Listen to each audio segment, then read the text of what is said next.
பிரசங்கி 11ஆம் அதிகாரம். உன் ஆகாரத்தை தண்ணீர்கள் மேல் போடு, அநேக நாட்களுக்கு பின்பு அதன் பலனை காண்பார். 7 பேருக்கும் 8 பேருக்கும் பங்கிட்டு கொடு. பூமியின் மேல் என்ன ஆபத்து நேரிடுமோ உனக்கு தெரியாது. மேகங்கள் நிறைந்திருந்தால் மழையை பூமியின் மேல் பொழியும். மரமானது தெற்கே விழுந்தாலும் வடக்கே விழுந்தாலும் விழுந்த இடத்திலேயே மரம் கிடக்கும். காற்றை கவனிக்கிறவன் விதைக்க மாட்டான், மேகங்களை நோக்குகிறவன் அறுக்க மாட்டான். ஆவியின் வழி இன்னதென்றும் கர்ப்பவதியின் வயிற்றில் எலும்புகள் உருவாகும் விதம் என்னதென்றும் நீ அறியாதிருக்கிறது போலவே எல்லாவற்றையும் செய்கிற தேவனுடைய செயல்களையும் நீ அறியாய். காலையிலே உன் விதையை விதை, மாலையிலே உன் கையை நெகிழ விடாது. அதுவோ இதுவோ எது வாய்க்குமோ என்றும் இரண்டும் சரியாய் பயன்படுமோ என்றும் நீ அறியாயே. வெளிச்சம் இன்பமும் சூரியனை காண்பது கண்களுக்கு பிரியமும் ஆகும். மனுஷன் அநேக வருஷம் ஜீவித்து அவைகளிலெல்லாம் மகிழ்ச்சியா இருந்தாலும் அவன் இருளின் நாட்களையும் நினைக்க வேண்டும். அவைகள் அநேகமாய் இருக்கும், வந்து சம்பவிப்பதெல்லாம் மாயையே. வாலிபனே, உன் இளமையில் சந்தோஷப்படு. உன் வாலிப நாட்களில் உன் இருதயம் உன்னை பூரிப்பாக்கட்டும். உன் நெஞ்சின் வழிகளிலும் உன் கண்ணின் காட்சிகளிலும் நட. ஆனாலும் இவை எல்லாவற்றின் நிமித்தமும் தேவன் உன்னை நியாயத்திலேயும் கொண்டு வந்து நிறுத்துவார் என்று அறி.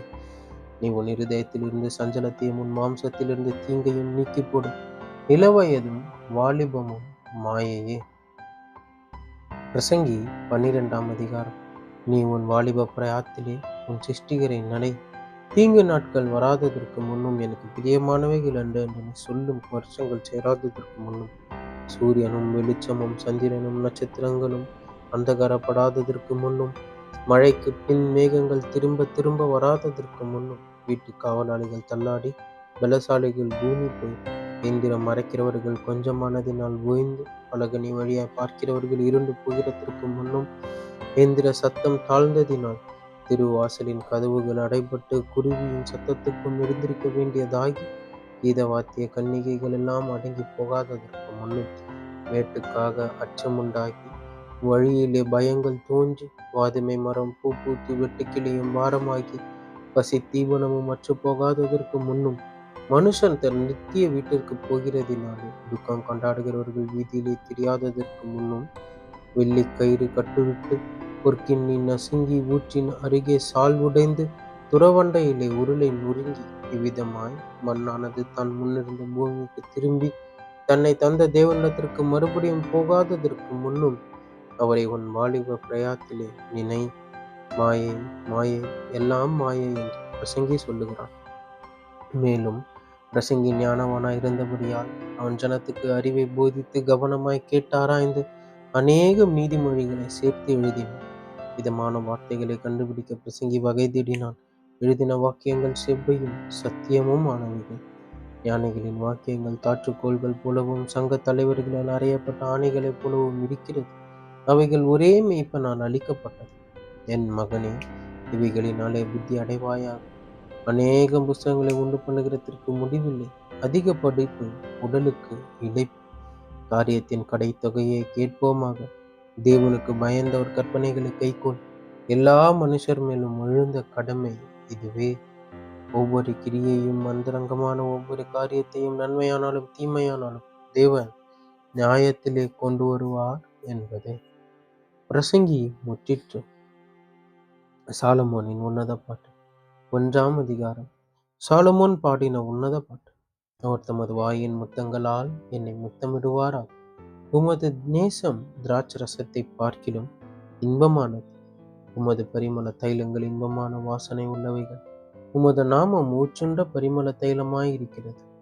ஆகையால் கன்னியர்கள் உம்மை நேசிக்கிறார்கள். என்னை இழுத்து கொள்ளும், உமக்கு பின்னே ஓடி வருவோம். ராஜா என்னை தமது அறைகளில் அழைத்து கொண்டு வந்தார். நாங்கள் உமக்குள் களி கூர்ந்து மகிழுவோம். திராட்ச ரசத்தை பார்க்கிலும் உமது நேசத்தை நினைப்போம். உத்தமர்கள் உம்மை நேசிக்கிறார்கள்.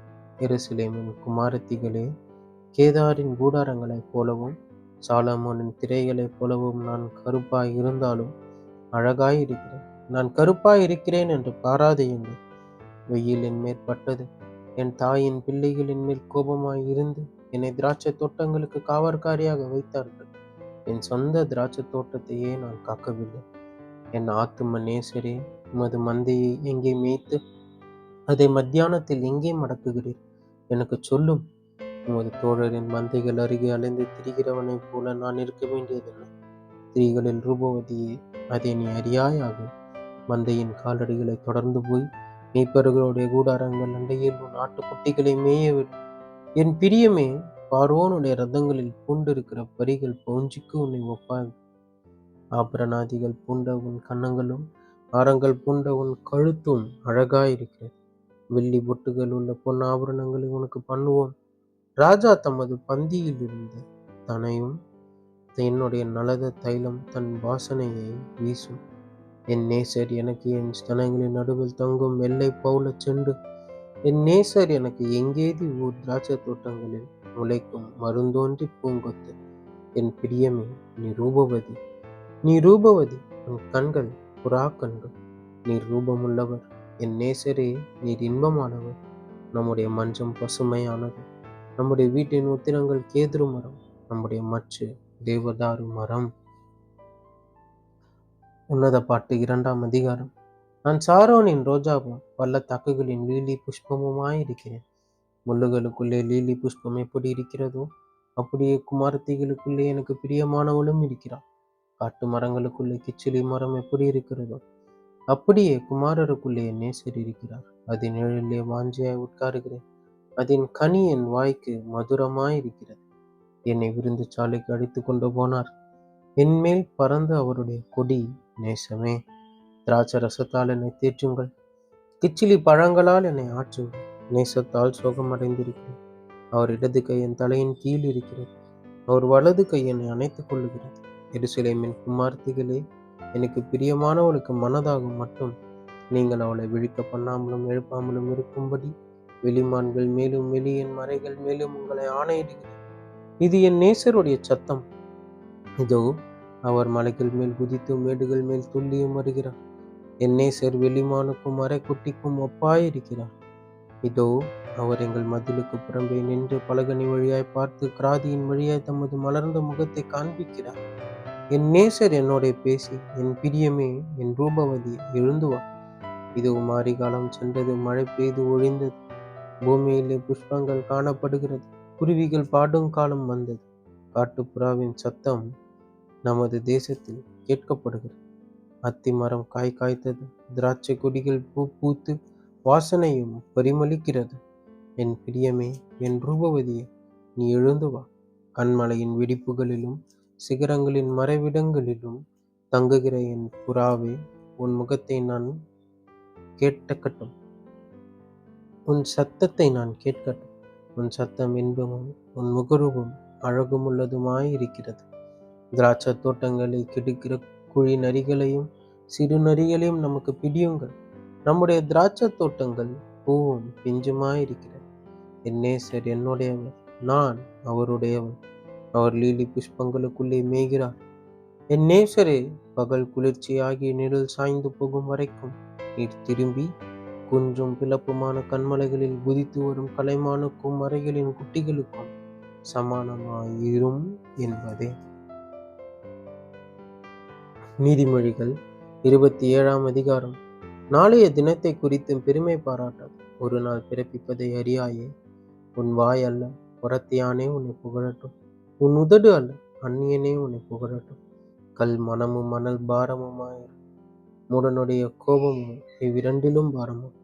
உக்கிரம் கொடுமையுள்ளது, கோபம் நிஷ்டூரம் உள்ளது. பொறாமையோவென்றால் அதற்கு முன்னிற்கத்தக்கவன் யார்? மறைவான சிநேகத்தை பார்க்கிலும் வெளிப்படையான கடிந்து கொள்ளுதல் நல்லது. சிநேகிதன் அடிக்கும் அடிகள் உண்மையானவைகள். சத்ருவிடும் முத்தங்களும் வஞ்சனை உள்ளவை. திருப்தி அடைந்தவன் தேன் கூட்டையும் மிதிப்பான்.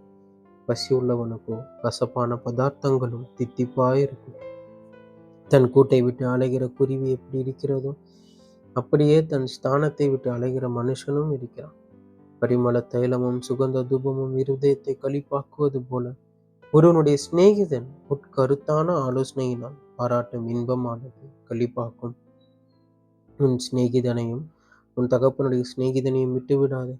உன் ஆபத்து காலத்தில் உன் சகோதரனுடைய வீட்டிற்கு போகாது. தூரத்தில் உள்ள சகோதரனிலும் சமீபத்தில் உள்ள அயலானே வாசி. என் மகனே, என்னை நிந்திக்கிறவனுக்கு நான் உத்தரவு கொடுக்கத்தக்கதாக நீ ஞானவானாகி என் இருதயத்தை சந்தோஷப்படுத்து. விவேகி ஆபத்தைக் கண்டு மறைந்து கொள்ளுகிறான், பேதைகளோ நெடுக போய் தண்டிக்கப்படுகிறார். அந்நியனுக்காக பிணைப்படுகிறவனுடைய வஸ்திரத்தை எடுத்துக்கொள், அந்நிய ஸ்திரீக்காக ஈடு வாங்கிக்கொள். ஒருவன் அதிகாலையில் எழுந்து உரத்த சத்தத்தோடு தன் சிநேகிதனுக்கு சொல்லும் ஆசீர்வாதம் சாபமாக எண்ணப்படும். அடைமழை நாளில் ஓயாத ஒழுக்கும் சண்டைக்காரியான ஸ்திரீயும் சரி. அவளை அடக்க பார்க்கிறவன் காற்றை அடக்கி தன் வலது கையினால் எண்ணெயை பிடிக்க பார்க்கிறான். இரும்பை இரும்பு கருக்கிடும், அப்படியே மனுஷனும் தன் சிநேகிதனுடைய முகத்தை கருக்கிடுகிறான். அத்தி மரத்தை காக்கிறவன் அதன் கனியை புசிப்பான், தன் எஜமானை காக்கிறவன் கனமடைவான். தண்ணீரில் முகத்துக்கு முகம் ஒத்திருக்குமா போல மனுஷரில் இருதயத்திற்கு இருதயம் ஒத்திருக்கும். பாதாளமும் அழிவும் திருப்தியாகிறதில்லை, அதுபோல மனுஷனுடைய கண்களும் திருப்தியாகிறது. வில்லுக்கு குகையும் பொண்ணுக்கு புடமும் சோதனை, மனுஷனுக்கு அவனுக்கு உண்டாகும் புகழ்ச்சியே சோதனை. மூடனை உரலில் போட்டு உலக்கையினால் நோயோடு நோயாக குத்தினாலும் அவனுடைய மூடத்தனம் அவனை விட்டு நீங்காது. உன் ஆடுகளின் நிலைமையை நன்றாய் அறிந்து கொள், உன் மந்தைகளின் மேல் கவனமாய். செல்வம் என்றைக்கும் நிலையாது, கிரீடம் தலைமுறை தலைமுறை தோறும் நிலை நிற்குமோ? புல் முளைக்கும், பச்சிலைகள் தோன்றும், மலைப்பூண்டுகள் சேர்க்கப்படும். ஆட்டுக்குட்டிகள் உன் வஸ்திரத்தையும் கடாக்கள் வயல் வாங்கத்தக்க கிரயத்தையும் கொடுக்கும். வெள்ளாட்டு பால் உன் ஆகாரத்துக்கும் உன் வீட்டாரின் ஆகாரத்துக்கும் உன் வேலைக்காரிகளின் பிழைப்புக்கும் போதுமானபடி இருக்கும் என்பதே. நீதிமொழிகள் 28ஆம் அதிகாரம். ஒருவனும் தொடராதிருந்தும் துன்மார்க்கர் ஓடி போகிறார்கள், நீதிமான்களோ சிங்கத்தைப் போல தைரியமாயிருக்கிறார். தேசத்தின் பாவத்தின் நிமித்தம் அதன் அதிகாரிகள் அநேகராய் இருக்கிறார்கள். புத்தியும் அறிவும் உள்ள மனுஷனாலும் அது நற்சீர் நீடித்திருக்கும். ஏழைகளை ஒடுக்குகிற தரித்திரன் ஆகாரம் விளையாதபடி வெள்ளமாய் அடித்து கொண்டு போகிற மழையைப் போல் இருக்கிறான். வேத பிரமாணத்தை விட்டு விலகுகிறவர்கள் துன்மார்க்கரை புகழுகிறார்கள், வேத பிரமாணத்தை கை கொள்ளுகிறவர்களோ அவர்களோடு போராடுகிறார்கள். துஷ்டர் நியாயத்தை அறியார்கள், கர்த்தரை தேடுகிறவர்களோ சகலத்தையும் அறிவார்கள். இரு வழிகளில் நடக்கிற திரியாவரக்காரன் ஐஸ்வர்யவானாய் இருந்தாலும் நேர்மையாய் நடக்கிற தரித்திரன் அவனிலும் வாசி. வேத பிரமாணத்தை கை கொள்ளுகிறவன் விவேகமுள்ள புத்திரன், போஜன பிரியருக்கு தோழனாய் இருக்கிறவனோ தன் தகப்பனை அவமானப்படுத்துகிறான். அநியாய வட்டியினாலும் ஆதாயத்தினாலும் தன் ஆஸ்தியை பெருக பண்ணுகிறவன் தரித்திரர் பேரில் இறங்குகிறவனுக்காக அதை சேகரிக்கிறான். வேதத்தை கேளாதபடி தன் செவியை விளக்குகிறவனுடைய ஜபமும் அருவருப்பானது. உத்தமர்களை மோசப்படுத்தி பொல்லாத வழியிலே நடத்துகிறவன் தான் வெட்டின குழியில் தானே விழுவான். உத்தமர்களோ நன்மையை சுதந்திரிப்பார்கள். ஐஸ்வர்யவான் தன் பார்வைக்கு ஞானவான், புத்தியுள்ள தரித்திரனோ அவனை பரிசோதிக்கிறான். நீதிமான்கள் களி கூறும்போது மகா கொண்டாட்டம் உண்டாகும், துன்மார்க்கர் எழும்பும்போதோ மனுஷர் மறைந்து கொள்ளுகிறார். தன் பாவங்களை மறைக்கிறவன் வாழ்வடைய மாட்டான், அவைகளை அறிக்கை செய்து விட்டுவிடுகிறவனுக்கோ இரக்கம் பெறுவான். எப்பொழுதும் பயந்திருக்கிறவன் பாக்கியவான், தன் இருதயத்தை கடினப்படுத்துகிறவனும் தீங்கில் விழுவான்.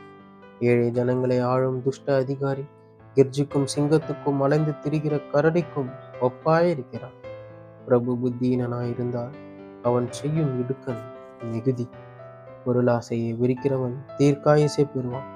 இரத்த பழிக்காக ஒடுக்கப்பட்டவன் ஒளியில் ஒடிக்க ஓடி வந்தால் அவனை ஆதரிக்க வேண்டும். உத்தமனாய் நடக்கிறவன் ரட்சிக்கப்படுவான், மாறுபாடான இரு வழியில் நடக்கிறவனோ அவற்றில் ஒன்றிலே விடுவான். தன் நிலத்தை பயிரிடுகிறவன் ஆகாரத்தால் திருப்தியாகும், வீணரை பின்பற்றுகிறவனோ வறுமையால் நிறைந்திருப்பான். உண்மையுள்ள மனுஷன் பரிபூரண ஆசீர்வாதங்களை பெறுவான், ஐஸ்வர்யவான் ஆகிரத்திற்கு தீவிரிக்கிறவனோ ஆக்கினைக்கு தப்பான். முகதாட்சணியம் நல்லதல்ல, முகதாட்சணியம் உள்ளவன் ஒரு துண்டு அப்பத்துக்காக அநியாயம் செய்வான். வன்கண்ணன் செல்வன் ஆகிரத்திற்கு பதறுகிறான், வறுமை தனக்கு வரும் என்று அறியாது இருக்கிறான். தன் நாவினால் முகஸ்துதி பேசுகிறவனை பார்க்கிலும் கடிந்து கொள்கிறவன் முடிவில் அங்கீகாரம் பெறுவான். தன் தகப்பனையும் தன் தாயையும் கொள்ளையிட்டு அது துரோகமல்ல என்பவன் வாழ்க்கடிக்கிற மனுஷனுக்கு தோழன். பெருநெஞ்சன் வழக்கை கொழுவுகிறான், கர்த்தரை நம்புகிறவனோ செழிப்பான். தன் இருதயத்தை நம்புகிறவன் மூடன், ஞானமாய் நடக்கிறவனோ ரட்சிக்கப்படுவான். தரித்திரருக்கு கொடுப்பவன் தாழ்ச்சி அடையான், தன் கண்களை ஏழைகளுக்கு விளக்குகிறவனுக்கு அநேக சாபங்கள் வரும். துன்மார்கள் எழும்பும்போது மனுஷர் மறைந்து கொள்ளுகிறார்கள், அவர்கள் அழியும் போதோ நீதிமான்கள் பெருகுகிறார்கள் என்பதே. ஆமேன். ஆமேன். கிறிஸ்துவுக்குள் பிரியமானவர்களே, கிறிஸ்துவுக்குள் நண்பர்களே, சகோதரரே, சகோதரிகளே, நம்ம இன்னிலிருந்து ஒவ்வொரு நாளும் வேத வசனத்தை ஆரம்பிக்கிறதுக்கு முன்னாடி ஒரு சிறிய ஜெபம் பண்ணிட்டு ஸ்டார்ட் பண்ணலாம் அப்படிங்கிற ஒன்று ஆண்டவர் என் இருதயத்தில் கொடுத்தாரு. ஸோ ஆண்டவரே, இந்த நாளை காண செய்ததற்காக உமக்கு நன்றி ஐயா. இந்த புதிய நாளிலே புதிய கிருபையினால் எங்களை நிரப்பும் தேவா. உடைய வேத வசனங்களை நாங்கள் வாசிக்கும் போது வாசிக்கிற எனக்கும் கேட்கிறவர்களுக்கும் கர்த்தாவே, இந்த வேதத்தின் மகத்துவங்களையும் ரகசியங்களையும் நீர் அருளி செய்யும் ஆண்டவரே. நீர் சொல்லாம உம்மை பற்றி நாங்கள் தெரிந்து கொள்ள முடியாதையா. நீர் வெளிப்படுத்தாம உம்முடைய வேதத்தின் ரகசியங்களை புரிந்து கொள்ள எங்களால் முடியாது. எங்களோடு பேசும், நாள் முழுவதும் எங்களோடு எங்களை காத்துக்கொள்ளும் ஐயா. உடைய சட்டை நிழலில் எங்களை மூடி மறைத்துக் கொண்டு நீர் வழிநடத்தும், பாதுகாத்துக் கொள்ளும். இயேசுவின் நாமத்தில் ஜெபிக்கிறேன் பிதாவே. ஆமேன். ஆமேன்.